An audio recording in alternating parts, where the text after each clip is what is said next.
अस्सलाम वालेकुम स्टूडेंट्स। तो कैसे हैं आप लोग? उम्मीद करते हैं कि आप अच्छे होंगे। और आज हम अपना टॉपिक डिस्कस करने लगे हैं, वो है हमारा हाइब्रिडाइजेशन का टॉपिक। इसमें हम आज डिस्कस करेंगे बेसिक कंसेप्ट sp3, sp2 और sp के बारे में। ठीक है कि हाइब्रिडाइजेशन है क्या। सबसे पहले हम ये समझ लेते हैं कि हाइब्रिडाइजेशन हम करते क्यों, ज़रूरत क्यों पेश आती है।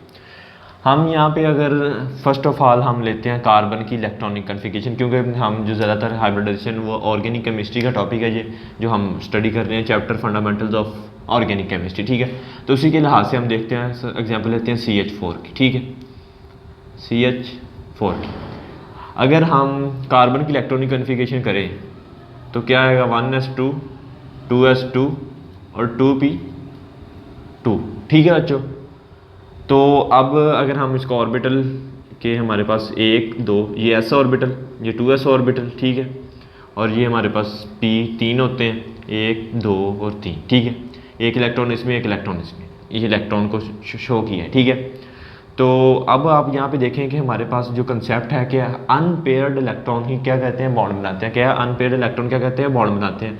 तो यहाँ पे सिर्फ 2 अनपेयर्ड इलेक्ट्रॉन है। कितने इलेक्ट्रॉन है?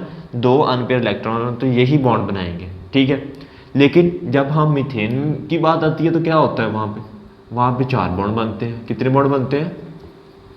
4 बॉन्ड बनते हैं। तो अब हमें कैसे पता लगेगा, 2 थे यहाँ पे, तो अब हम क्या करवाते हैं, अब हम कहते हैं कि यूँ हो जाता है कुछ, एक इलेक्ट्रॉन निकल के कहाँ पे चला जाता है, इस ये px 2px 2py और 2pz में एक इलेक्ट्रॉन यहाँ से एक्साइट होके यहाँ पे चला जाता है।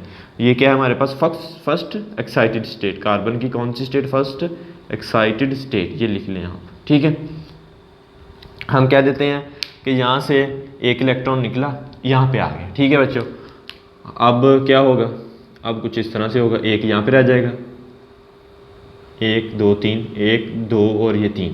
ठीक है, अब आप देख सकते हैं कि हमारे पास कितने आ गए, 4 अनपेयर्ड इलेक्ट्रॉन आ गए। अब हम कह सकते हैं कि ये 1 2 3 4 बॉन्ड से ही बनाए हैं इसने। ठीक है, कैसे बने हैं? कार्बन, अब हम H की भी इलेक्ट्रॉनिक कन्फिगरेशन कर लेते हैं। H की क्या होती है? 1, ये क्या आएगा, 1s1। ठीक है, 1s1। इसका कौन सा ऑर्बिटल H का हिस्सा लेगा बॉन्डिंग में? S। तो यहाँ पे S ने बॉन्डिंग की, यहाँ पे अगर हम एक कर लें, S ने हाइड्रोजन का S आया, उसने कार्बन के 2s से ओवरलैपिंग कर ली, और यहाँ पे फिर ऐसा आया SS, और यहाँ पे ये क्या था, P हमारे पास, तो ये कौन सी ओवरलैपिंग हो जाएगी? SP overlapping. कौन सी? SP ओवरलैपिंग हो जाएगी। अब 3 बॉन्ड कैसे बने हमारे पास? कुछ इस तरह, SP ओवरलैपिंग की वजह से, और एक बॉन्ड बना हमारे पास SS ओवरलैपिंग की वजह से। क्या? SS ओवरलैपिंग की वजह से। तो अगर हम यहाँ पे देखेंगे, हमारे पास S और S, ये कार्बन के साथ बॉन्ड बनाया उन्होंने। ठीक है, कार्बन का S आया और इधर से इसका S आया, और यहाँ हाइड्रोजन का। ठीक है, इधर से अगर हम देखें, कार्बन का P आया, ठीक है, और हाइड्रोजन का S आया। ठीक है, और अगर हम यहाँ पे देखें, कार्बन का फिर P आया और यहाँ पे हाइड्रोजन का S आया। ठीक है, और अगर हम यहाँ पे देखें तो हमारे पास हाइड्रोजन का S आया और कार्बन का फिर P आया। आप देख सकते हैं कि 3 कैसे हैं, SP के बॉन्ड बने हैं SP से। ठीक है, SP ओवरलैपिंग की वजह से। लेकिन एक बॉन्ड बना है SS ओवरलैपिंग से। आपको वाज़ेह पता चल रहा होगा कि यहाँ पे हमारे पास जो प्रॉपर्टीज़ होंगी इन तीनों की सेम होगी, इसकी डिफरेंट होगी। ठीक है, क्योंकि ये SS की ओवरलैपिंग की वजह से बना है, ये SP की ओवरलैपिंग की वजह से बना है। लेकिन जब हम एक्सपेरिमेंट करते हैं या इसका प्रैक्टिकली देखते हैं तो क्या आता है हमारे पास, कि हम ये ऑब्जर्व करते हैं कि इनके चारों बॉन्ड की लेंथ, एनर्जी सेम है, सब कुछ क्या है, सेम है। तो अब क्या कहता है ये, अगर हम एक्सपेरिमेंटली देखें तो क्या आता है हमारे पास, all bonds length and energy क्या होती है, सेम होती है। तो अब हम क्या करें, अब बारी आती है भाई हाइब्रिडाइजेशन की। अब यहाँ पे हाइब्रिडाइजेशन शुरू हुई कि इसने एक्सप्लेन किया कुछ इस तरह से। हाइब्रिडाइजेशन अब क्या कहती है, डेफिनेशन पहले हम देख लेते हैं। वो कहता है कि एनर्जी ऑर्बिटल्स, कौन से एनर्जी के, और कुछ एनर्जी के orbitals of same are nearly same, of same are nearly same energy, ठीक है, इंटरमिक्स, क्या करेंगे, इंटरमिक्स होंगे to give new orbitals, to give new orbitals, ठीक है। तो यहाँ पे अब आपको एनर्जी, वो कहता है कि ऑर्बिटल्स, यहाँ से एनर्जी हटा दें कुछ, ठीक है, अच्छा नहीं लग रहा। यहाँ पे वो कहता है orbitals of same are nearly same energy intermix to give new orbitals, ठीक है।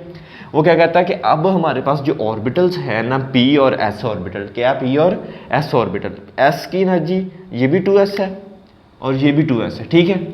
इन दोनों की एनर्जी क्या होगी, आपस में नियरली इक्वल होगी, बराबर तो नहीं होगी क्योंकि ये p है ये s है, लेकिन ये है 2 ऑर्बिटल, ठीक है, 2 2 दोनों 2 हैं, ठीक है।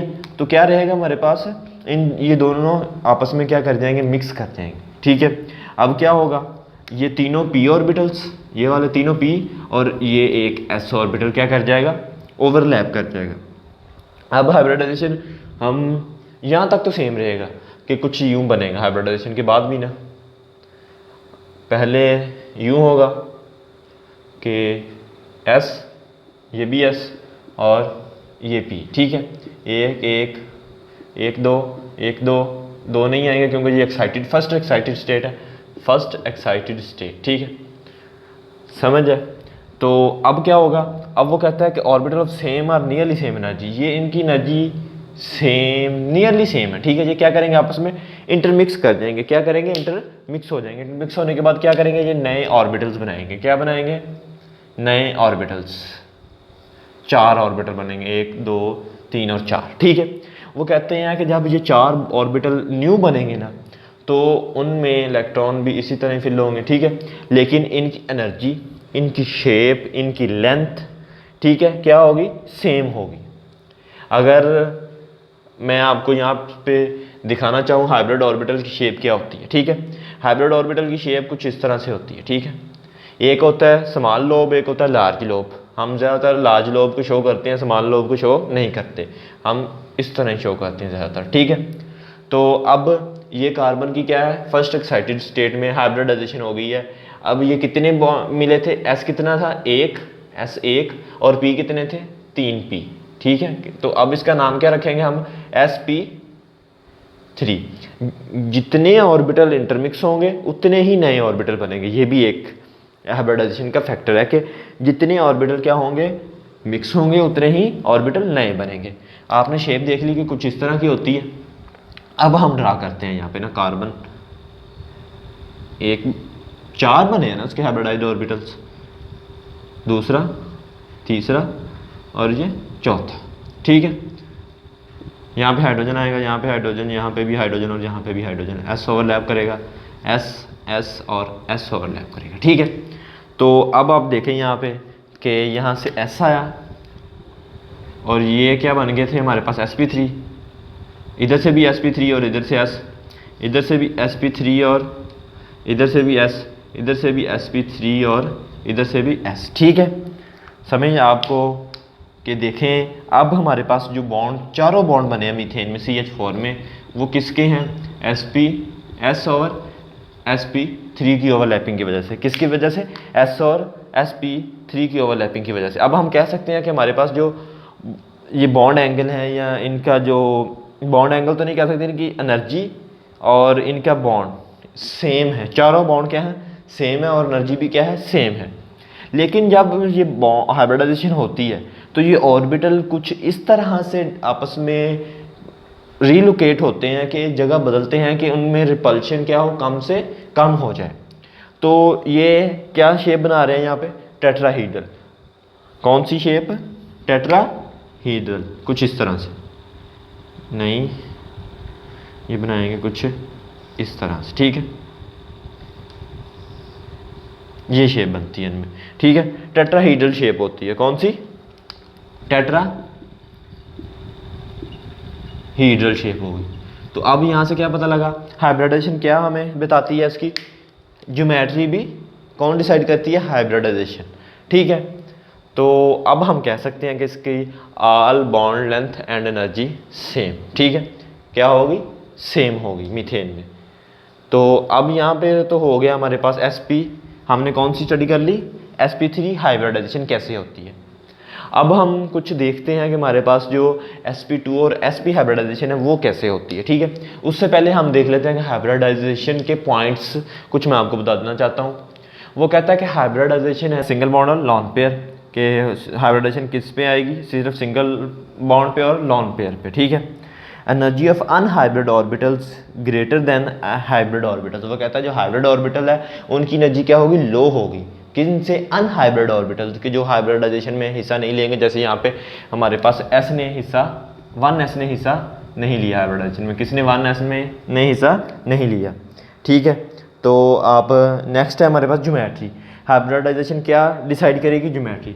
अब आप यहाँ पे ये भी कह सकते हैं मुझसे कि ये यूं क्यों नहीं हो गया, ठीक है, यहाँ पे क्यों नहीं बॉन्डिंग हुई, यहाँ पे ऐसे नहीं आए, यहाँ पे क्यों नहीं आया बॉन्ड और यहाँ पे क्यों नहीं आए, क्योंकि बने तो चार ही हैं, ठीक है, उतने ही। तो मैं क्या कहूँगा, मैं यूं कहूँगा कि ये इसकी आपस में जो रिपल्शन है ना, वो उसको कम करने की खातिर ये अपने आप को स्पेस में खास ओरिएंटेशन में लेके जाते हैं, ठीक है। किस में लेके जाते हैं, खास ओरिएंटेशन में, जिसमें ये कुछ इस तरह से ज्योमेट्री बना लेते हैं जो डिसाइड करती है कौन, हाइब्रिडाइजेशन ज्योमेट्री डिसाइड करती है कि इनकी ओरिएंटेशन क्या होगी। क्यों करते हैं ये, रिपल्शन को मिनिमम करने के लिए और अपने आप को खुद को स्टेबल करने के लिए, मैक्सिमम स्टेबल करने के लिए, ठीक है। तो ये इसलिए हाँ, ऐसे हम क्या कर सकते हैं, बगैर ज्योमेट्री के बना सकते हैं, लेकिन जो ज्योमेट्री असल है वो ये है sp3 की, ठीक है। तो नेक्स्ट आ जाएगा हमारे पास name according to parent name, कि अब हमने जो हाइब्रिडाइजेशन के ऑर्बिटल थे उनको कैसे नाम दिया। आपको ये देखेंगे हमारे पास एक s था, 3 p थे, ठीक है, तो हमने कैसे नाम दिया, sp3, ठीक है। अगर हमारे पास यहाँ पे 2 p आ जाए तो कैसे नाम देंगे कि ये p ना हिस्सा लें, ठीक है, सिर्फ 2 p और एक s हिस्सा लें, तो क्या आएगा यहाँ पे sp2 आ जाएगा। अगर यहाँ पे हमारे पास बच्चों p एक हो, सिर्फ क्या हो, p एक हो, तो यहाँ पे क्या आ जाएगा, sp आ जाएगा, बस क्या होगा, sp आ जाएगा, ठीक है। तो कुछ इस तरह से आपने नाम देना है। अगर हमारे पास यहाँ पे dp आ जाए, कोई db साथ आ जाए, ठीक है, db इसमें हिस्सा ले रहा है, क्या, db, ठीक है। तो अब हम क्या नाम लेंगे, हमारे पास अगर 3 p है, एक d है और एक s है, तो क्या नाम लिखेंगे इसका, sp3d, sp3d, ठीक है। हमने कैसे नाम देना है कि जितने हाइब्रिडाइजेशन कर रहे हैं उसको वो तादाद लेकर, तादाद उसकी पावर बना देनी है और वैसे उसके नाम लिख देना है। जैसे s था, s वैसे ही आ गया, और 3 p थे, p3 लिख दिया और d वैसे साथ में लिख दिया, ठीक है। तो ऐसे करना है। नेक्स्ट आ जाएगा number of intermix orbital is equal to hybrid orbitals, ठीक है, कि जितने ऑर्बिटल इंटरमिक्स हुए हैं उतने ही हाइब्रिड ऑर्बिटल्स बनेंगे, ठीक है। अनहाइब्रिड ऑर्बिटल रिमेन परपेंडिकुलर, कि मैं अब आपको दिखाऊंगा sp2 में कि हमारे पास जो अनहाइब्रिड ऑर्बिटल होगा वो क्या होगा, परपेंडिकुलर होगा to the hybridization, hybrid orbitals के, किसके, हाइब्रिड ऑर्बिटल के परपेंडिकुलर होगा।